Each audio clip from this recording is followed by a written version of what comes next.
Bismillahirrahmanirrahim. Ini lanjutan dari kisah burung kakak tua dan penjual minyak wangi. Tahun demi tahun berlalu, buru-buru si kakak tua telah tumbuh kembali. Ia pun mulai bicara lagi, meskipun kadangkala saat kakak tua itu tak mau berhenti bicara dan terus berceloteh pada orang-orang secara kasar seperti kebiasaan kakak tua dari India. Sang penjual minyak wangi berharap burung itu membisu lagi selama berminggu-minggu. Bersama-sama keduanya, sang pemilik toko dan burung itu setiap hari duduk di bangku di luar toko. Karena si kakak tua tampak yakin bahwa ia memiliki separuh toko itu. Dan sang penjual minyak wangi juga terlalu baik untuk menyangkalnya dan cukup bijak untuk tahu bahwa seekor kakak tua tidak memiliki hak secara hukum. Setidaknya di Baghdad. Dia sudah mengeceknya ke pengacara yang mengawini saudarinya. Orang tak pernah bisa merasa benar-benar yakin. Semuanya tampak berjalan seperti dulunya kecuali satu hal. Sang penjual minyak wangi yang tak mau kehilangan minyak wangi kini menempatkan kakak tua itu dalam sebuah sangkar. Sang penjual minyak wangi punya kebiasaan pergi ke India setahun sekali untuk berdagang. Karena di sanalah tempat terbaik untuk membeli minyak wangi yang paling aromatis dan paling mengikat. Dengan ramah dia bertanya kepada semua temannya, "Cepat, beritahu aku oleh-oleh apa yang aku bawakan untukmu dan aku akan membawakannya. Apa yang kau inginkan?" Setiap temannya meminta sebuah barang yang paling dihasratinya dan penjual minyak wangi berjanji akan memberikan semuanya. Lalu dia berpaling pada si kakak tua akan dalam perjalanan ke India. Sebelumnya dia membeli burung itu. "Dan kau sahabatku tersayang, Bag-Bag." Meskipun si kakak tua membenci nama itu sebagaimana ia membenci kapulaga yang terkandang anak-anak paksakan untuk ia makan. Nama itu adalah nama yang dipilih oleh pemiliknya. "Hadiah apa yang kau inginkan dari kampung halamanmu?" Sejenak si kakak tua tercenung, lantas dengan nada bersungguh-sungguh ia menjawab, "Kalau kau melihat burung kakak tua di tanah leluhurku, beritahu mereka perihal keadaanku. Bilang pada mereka bahwa Bag-Bag mengirimnya salam pada semua sepupu-sepupunya dan meminta maaf karena setelah direnggut dari tanah penetasannya, ia tak bisa bergabung dengan mereka." Sang penjual minyak wangi itu amat terperanjat. Tak hanya oleh perkataan yang dituturkan oleh si kakak tua, tetapi juga oleh kebingungan bagaimana menyampaikan pesan dari burungnya. Meskipun demikian, sebagai pria yang selalu menepati perkataannya, dia berjanji akan menyampaikan pesan itu. Tibalah sang penjual minyak wangi di India dengan selamat dan menyelesaikan bisnisnya secara menguntungkan. Kini saatnya membeli berbagai oleh-oleh yang telah diminta padanya, dan dia dengan murah hati membeli semuanya. Akhirnya semua janjinya telah ia penuhi kecuali satu janji pada Bag-Bag. Karenanya dia mengunjungi wilayah paling terpencil di India, di mana dia menemukan sejumlah burung kakak tua yang bertengger di atas sebuah pohon. Pria itu menghentikan kudanya dan menyapa burung-burung kakak tua itu, dan mereka membalas sapaannya karena burung-burung kakak tua di India amatlah sopan. Pria itu kemudian menyampaikan pesan Bag-Bag kata demi kata. Begitu mendengar pesan itu, salah satu burung kakak tua yang bertengger paling dekat dengan sang penjual minyak wangi mulai gemetar, jatuh ke tanah dan tergeletak tak bergerak, pura-pura mati.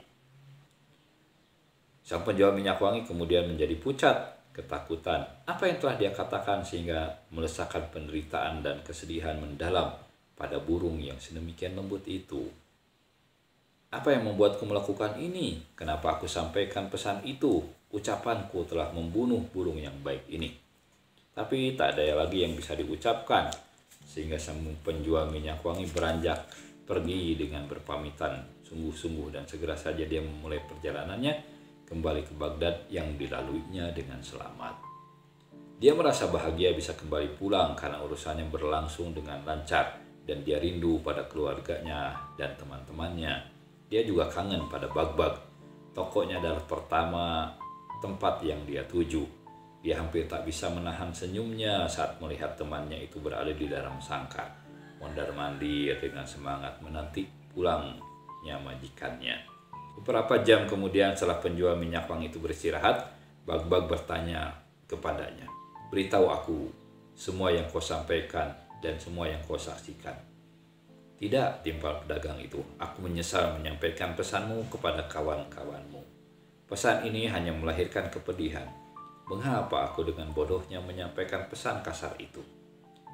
Tetapi si kakak tua bersikeras bahwa ia harus diberitahu segalanya, dan si penjual minyak wangi akhirnya menyerah dan membuka mulut. "Aku haturkan semua keluhanmu pada suatu majelis buruh kakak tua yang sangat mirip dengan dirimu. Saat aku selesai bicara, salah satu dari mereka mulai gemetar tubuhnya, lalu jatuh ke tanah, terbujur kaku, dan mati akibat kata-kataku." Bagbag menyimak dengan seksama penuturan majikannya, lalu mengangguk-angguk pada dirinya sendiri seolah-olah sebuah pesan besar dan penting telah disampaikan. Sang penjual minyak wangi mengangkat bahunya.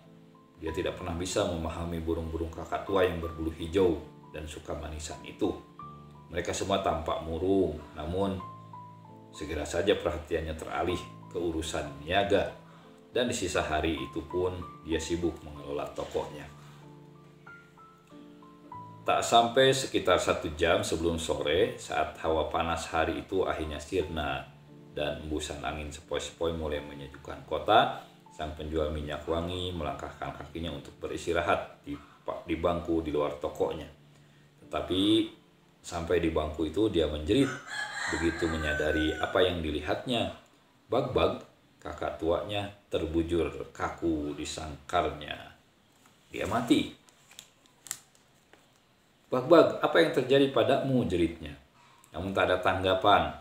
Dengan ketakutan sang penjual minyak wangi membuka pintu sangkar itu.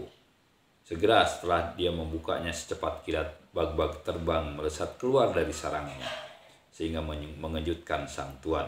2 kali ia terbang mengitari toko itu sebelum hinggap di dahan sebuah pohon yang menaungi bangku yang diduduki oleh sang penjual minyak wangi dan Bagbag selama bertahun-tahun itu.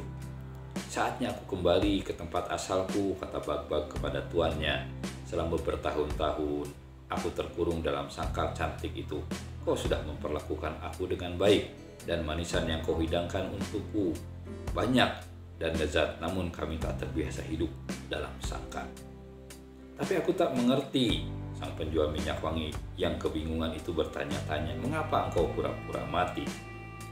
"Selama bertahun-tahun aku tinggal dalam sangkar yang indah ini," timpal si kakak tua, "dan aku mengira kebahagiaan adalah seiris kemanisan, tapi jauh di lubuk hatiku aku tahu bahwa aku tak dilahirkan ke dunia ini hanya untuk makan manisan. Masalahnya aku tersesat. Aku tak tahu lagi mana jalan untuk pulang. Jadi ketika aku mendengar kau akan melakukan perjalanan ke India, aku memohon padamu untuk menyampaikan pesanku dengan harapan aku bisa temukan jawaban atas masalahku. Tapi saat aku sampaikan pesanmu," kata sang pemilik dengan gagap, "yang terjadi justru salah satu kakak tua mati tersungkur. Itulah pesannya, matilah sebelum kau mati, hanya dengan melupakan keindahan sangkar burung dan rasa manisanlah aku bisa menemukan jalan pulang." Tapi aku tak mengerti, apakah itu berarti kakak tua di India itu hanya pura-pura mati? Apakah ia memberimu sebuah pesan? Tapi si kakak tua merasa sudah cukup bicara. Dengan kedipan nakal dan salam perpisahan, ia terbang menuju kampung halaman. "Matilah sebelum kau mati." Kata-kata Rumi yang diucapkan melalui paruh burung kakak tua itu berasal dari sabda Nabi Muhammad SAW yang sangat penting. Kita semua terlahir untuk mati, karena kematian adalah sesuatu yang tak bisa dielakkan oleh siapapun, sekalipun kita mencoba kabur darinya hingga ke ujung dunia. Pada kisah berikutnya, Nabi Sulaiman dan malaikat maut, Rumi menunjukkan kita kebenaran sabda Nabi itu. Wa ma taufiqi illa billah. Assalamualaikum warahmatullahi wabarakatuh.